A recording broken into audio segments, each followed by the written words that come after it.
Thank you. Yeah, I also won a prize a year or so ago. They put me in a volunteer position as chair of the Fiber to the Home Global Technical Committee. And I see Jan Schindler is in the room. He will know what that's like. It's a bit like herding cats. When you're dealing with 6 different independent fiber to the home councils all the way from Asia through to North America, and trying to even schedule a meeting is technically difficult. So one of the things that came about as a result of that was this question of 5G. And you're probably asking what's a talk about 5G got to do with the fiber industry? Well, being investors in the fiber industry, and there are many of them here, obviously we want to know, is our investment secure? The 5G promise is real, and it's coming. And so what's it going to do? And on the surface of it, it seems like we can relax and not worry about it. But those of you that lived through the transition from fixed network telephony to mobile telephony will know that the size of the telephone directory has diminished drastically. There's been a total decimation of fixed line voice by mobile industry. So it's certainly something to keep your heads up about. So that ended up being my role. There's a white paper that is circulating through the various committees, and I think it's about to be sort of distilled into something that's fairly readable. And this sort of paper comes out of what was discussed there. And I'll try to do justice to it. I work for LinkAfrica. I also am a council member on the South African Institute of Electrical Engineers. And like I said, I volunteer with the Fiber to the Home Council.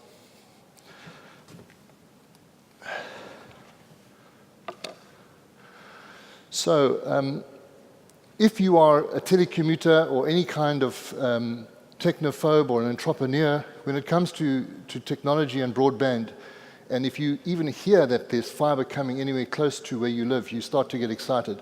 I happen to live in an area which is the other side of the digital divide. I'm still not getting fiber, or maybe it'll come in time to come. I do hear that the pink guys are coming there soon. I'm looking forward to that.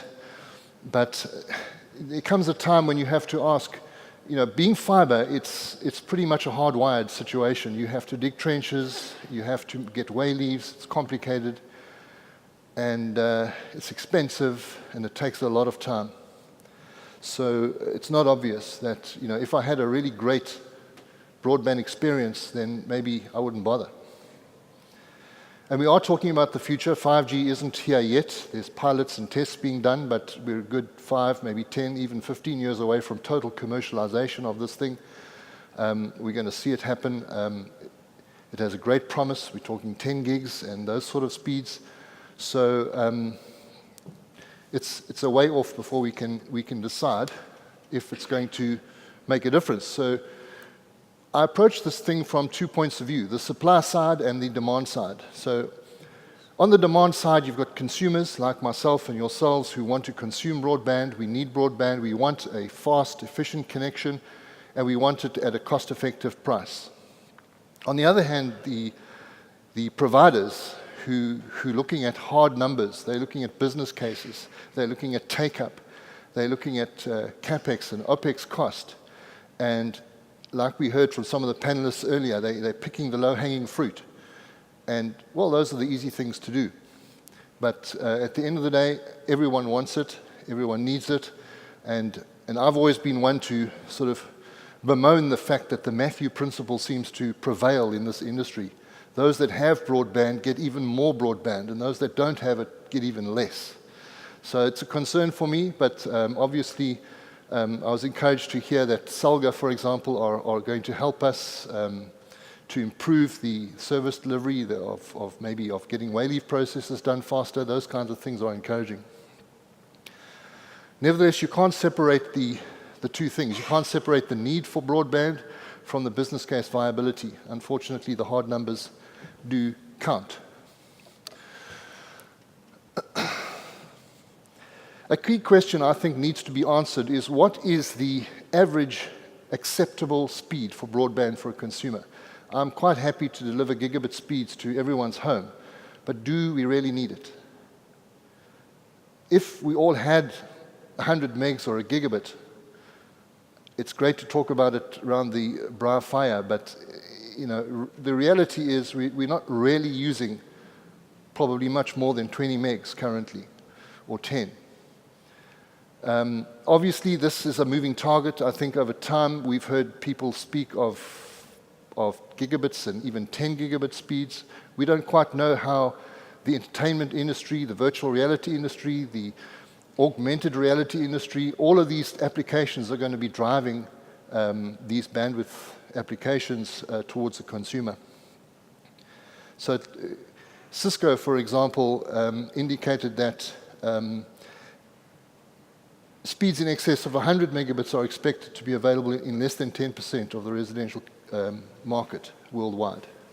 So, when you're talking about speeds like that, then wireless definitely becomes easily viable. But what is also clear today, and also yesterday, is that there's a huge demand, there's still more fiber required. There's a land grab going on, we heard about it today, and there's a huge opportunity for fiber to be connected. Martin was just telling us about 3.5 million people in South Africa. It's possibly even more than that when you consider those that don't even have access to a standard copper line. But there is a huge opportunity still for fiber.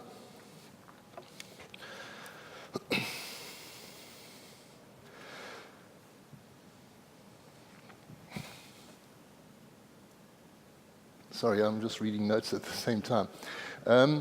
So obviously, whether 5G will prove to be disruptive to fiber to the home is a question that remains to be answered. And some of the factors that may influence this are listed there. Obviously, retail price is a factor. If I can get a fair deal at a fair price and I don't need to be tied to a physical connection, why not? Obviously, there's certain areas already have a lot of fiber, or they already have capacity. We heard earlier on about rural areas and small towns, and it's clear that fiber isn't the answer to everything.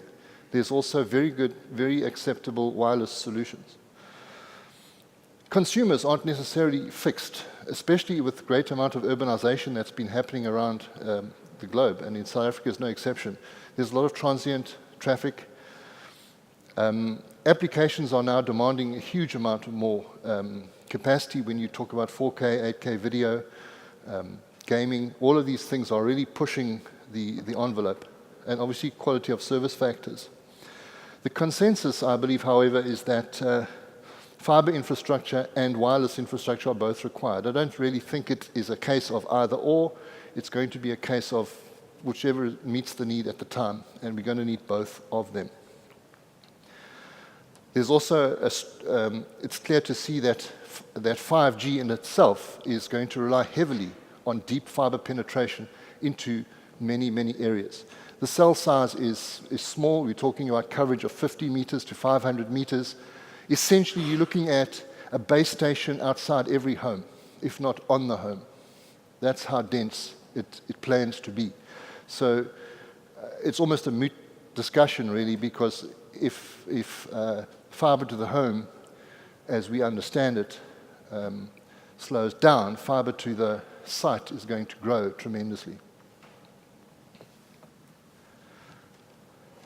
So in this process, we did a little workshop exercise in terms of what is the case for fiber, what is the case against it, what is the case for wireless, and what is the case against it. And we debated these things, and we tried to sort of distill them in the list that you see there. One of the things that we came across is, often as fiber practitioners, we claim that fiber's key advantage is low latency, and that's true. But microwave latency and latency of signals in free space is actually lower. So from a radio point of view, the hardcore radio microwave guys will tell you that they can achieve much lower latencies. Well, not much lower, but certainly lower than in glass. Another advantage, obviously, for fiber, and one of the key ones that we can promote, is its scalability.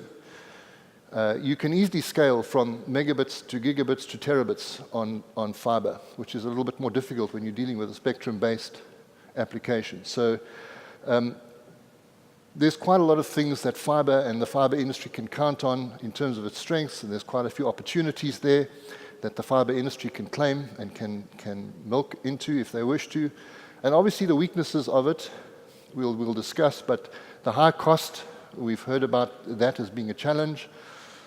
It's physically vulnerable. It is infrastructure that's in the ground. If someone has a back actor or a pick or something, they hit it, it goes out.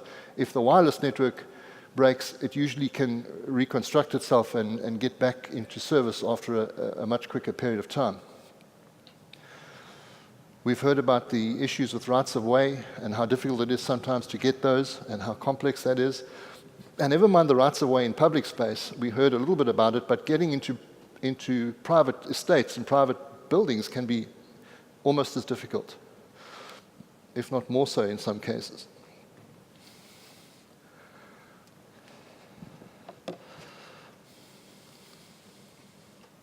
On the technology side, there are a number of drivers that are pushing the envelope and helping fiber.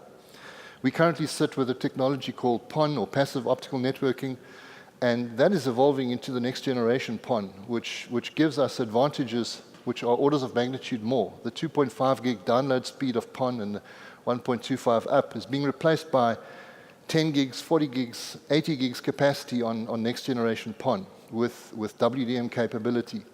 And the advantage to operators there is they get economies of scale, because you can't, as an operator, now have one network for one application, another network for another application. You want to try and put your residential, your business, your enterprise, maybe your mobile front haul, back haul systems on one network if you can, and try to get as much capacity out of it. And this is what the promise of NG-PON 2 is. And so that's evolving.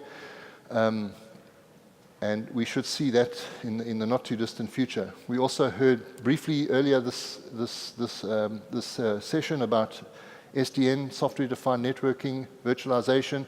These are all things which give operators the capability to manage their network more efficiently, lower operating costs, and make sure that their optical infrastructure and equipment is delivering to expectations.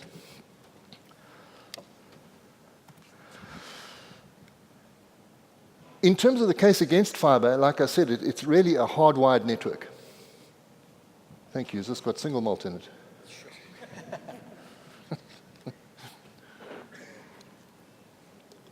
It's a hardwired network. That means that you're kind of tethered to your network point. And like I said, we all have seen what the mobile network did to the fixed line network. So I think people, as it is now, we're consuming broadband via a Wi-Fi network. We're consuming broadband via a wireless tail on the end of fiber somewhere. And if that wireless tail happens to be 5G right the way to your device, what does it matter? We don't mind as consumers how it gets delivered, as long as it gets delivered and at quality we can accept. And maybe I'll say that tongue in cheek. The quality we accept on a mobile network isn't nearly as good as the quality we used to get on a fixed line network. And we seem to accept that because we like the mobility. So we'll see how this pans out. The way-leave issue, the permitting issue is not trivial. It takes a long time to get those right, and none of the municipalities have the same processes and systems. The troll dog that you see there, like I said, there's many developers, estate owners who try to play all sorts of games with the industry, lock people out, lock people in, change this, change. It's a minefield, but we are getting there. And then ultimately, the business case viability. Every time I try to put forward a project, there's a whole business case test that has to be done, payback periods, and it's not that simple. But ultimately, it's all costly. So there are things to work for in terms of working against fiber. And if you look at what some of the industry is doing, Google Fiber, for example, is quite famous for its fiber rollout plans, but even they have started wavering in terms of their plans. They have recently bought a fixed wireless solution called WebPass, and it's not really clear currently whether they're going to continue with their aggressive fiber to the premises rollout. they're in a way hedging their bets, and they're saying, well, maybe there are other options. Verizon, for example, have got a very extensive bet on 5G, and they really do feel that they don't need to worry about fiber. They're going to offer everything wireless, and they're going to not have to deal with wayleaves and access to properties, and they're going to solve this problem very quickly. Our friend Elon Musk, he's got a plan to put these thousands of satellites up there, and he's going to bring internet to the world. Maybe that is the answer to some of the small towns. Don't know. Time will tell if he gets permission to do that, and he's the kind of guy that seems to have the legs to do this kind of thing. Obviously, the latencies there are a bit longer. You're talking about 30 milliseconds or thereabouts, but certainly acceptable. The DOCSIS 3.1 cable technology, I don't know that that's really a threat, but in South Africa, we don't have copper local loop unbundling, but we have copper theft. So that sorts out the copper problem. We won't really be worrying too much about that. So moving to 5G, obviously, if you look at it on itself, what are the advantages? What are its strengths? What are its weaknesses? And obviously, with my fiber hat on, I really try to find as hard as I can to find what the weaknesses are. But most of them are mitigatable, and there are also opportunities for them.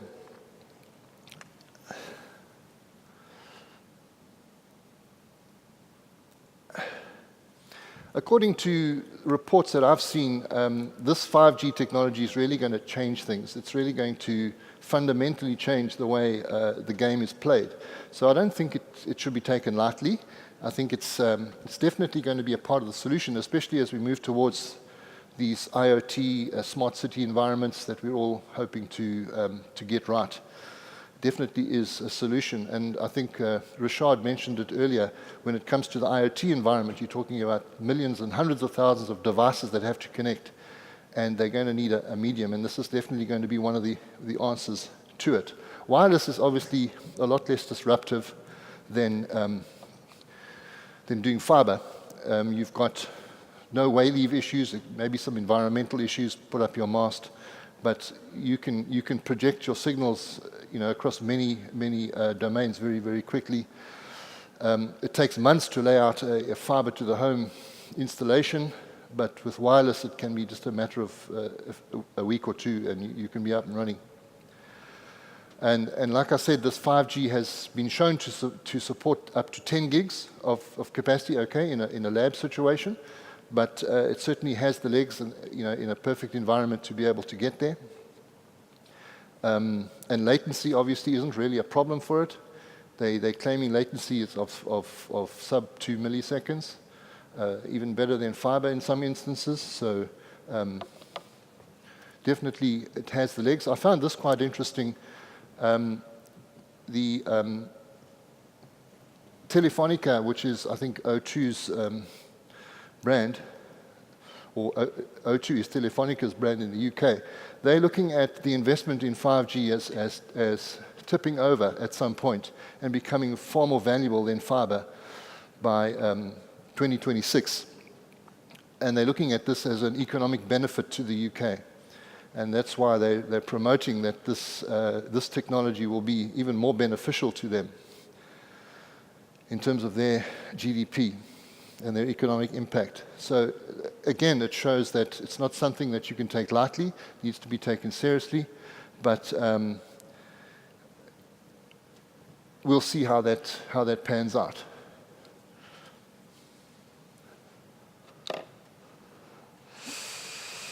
Another advantage of the 5G wireless is the ability for those signals to handle peak demand in short periods of time, bursting and that sort of thing. You find that difficult to do on a fiber network, but with a radio network with a capacity of I don't know, 10 gigs or more, there can be much better peak rate sharing for individuals or single users on that network at different times. So I think that's a distinct advantage for them. Look, there's no doubt that 5G will work. I think it's a bit of a wild card in terms of the willingness of operators to to deploy the small cells, because there's going to be a lot of them. They're going to need a lot of fiber, whether they do that fiber themselves or whether they get it from a third party.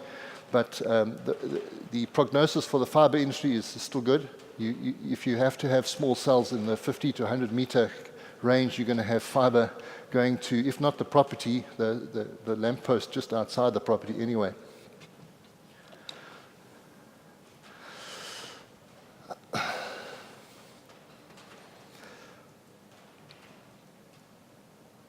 Obviously, some of the constraints in terms of the sustained use of video-based applications on mobile networks, YouTube, etc., would result in people running out of data very quickly. The faster pipes, it costs a lot of money to have your data coming down the mobile network. So it could be a disadvantage in a way to have a mobile network with a very fast pipe. You're going to eat your data a lot faster. We haven't really seen 5G tested yet. In time, it will be tested. So we'll see how it tests at scale in time, in different market scenarios. They're promising this gigabit capability. It's not clear how a single tower will support, or a single base station will support the capacity around it. There are those 5 unknowns that the industry is dealing with in terms of the path to 5G. In terms of its revenue opportunity, there's talk of a sort of benchmark of $70 per month that Google Fiber is proposing for a gigabit service, and that should possibly apply also to 5G. Would that be sustainable? The spectrum cost, we have no yet idea what that's going to be. Obviously, that differs from region to region, country to country. The coverage on the millimeter wave area is challenging. These small waves are affected by dense foliage, moving vehicles, and various challenges as they get closer and closer to homes. The cost, obviously, of the rollout, and then the household densities. So all of these things are unknowns and are being tested in the process of deciding whether to go and place your bets on the 5G side or on the fiber side, or maybe hedge them on 2 sides. So, what it comes down to, I think, is horses for courses. If you can, you should fiber up. If you can wire up, wire up. If you can't, then you use wireless. It makes sense to do what you can to get the best possible signal that you can get. And if the projections are right, your 5G base stations are going to be as ubiquitous as your homes and place of residence anyway. You're going to have fiber either on your wall outside or on the lamppost outside, or very, very close to you anyway. So I think that the prognosis for fiber industry is still extremely good. I don't see a problem with the fiber industry getting short of opportunity anytime soon. The question obviously remains whether people will bother to go all the way into the home if they can get a decent signal, but that will be answered in time. Thank you.